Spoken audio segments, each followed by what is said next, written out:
టెక్నాలజీని ఎలా వాడాలో ఏపీ సీఎం చంద్రబాబును చూసి నేర్చుకోవాలి. ఎక్కడో చైనాలోనో జపాన్లోనో లేదంటే అమెరికాలోనో వాడే టెక్నాలజీని ఏపీకి పరిచయం చేసి ఔరా అనిపిస్తున్నారు చంద్రబాబు. మీరు దోశ కానీ ఇడ్లీ కానీ తినొచ్చే లోపు రోడ్డు రెడీ అయిపోతుంది. రాజధాని అమరావతిలో ఇలాంటి రోడ్లు రాబోతున్నాయి.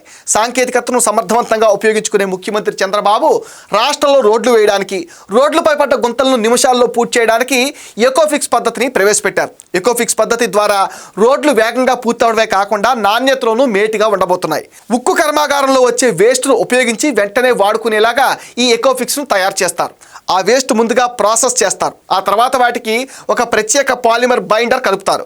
దాంతో అది బాగా అతుక్కుని నీటిని తట్టుకుని ఎక్కువ కాలం ఉంటుంది. సాధారణ రోడ్లతో పోలిస్తే ఖర్చు కూడా 20% వరకు తగ్గుతుంది. ఈ పద్ధతిని కేంద్ర రహదారి పరిశోధన సంస్థ రూపొందించింది. ముందుగా కర్ణాటకలోని రాష్ట్ర రహదారిపై ఉన్న గుంతలను ఎకోఫిక్స్తో పూడ్చి చూపించారు. గుంతల్లో ఉన్న నీళ్లు తీయాల్సిన అవసరం కూడా ఉండదు. నిమిషాల్లో పని అయిపోతుంది. వెంటనే కర్ణాటక ప్రభుత్వం సిఆర్ఆర్ఐతో ఒప్పందం కుదుర్చుకుంది. తర్వాత ఢిల్లీలో ఒక రోజులో 3400 గుంతలు పూడ్చారు.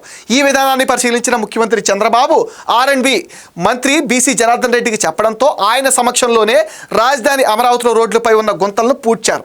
విశాఖ ఉక్కు కర్మాగారంలో వృధాగా పడి ఉన్న 30 లక్షల టన్నుల వ్యర్థాలను ఇస్తామని ప్రభుత్వం సిఆర్ఆర్ఐకి తెలిపింది.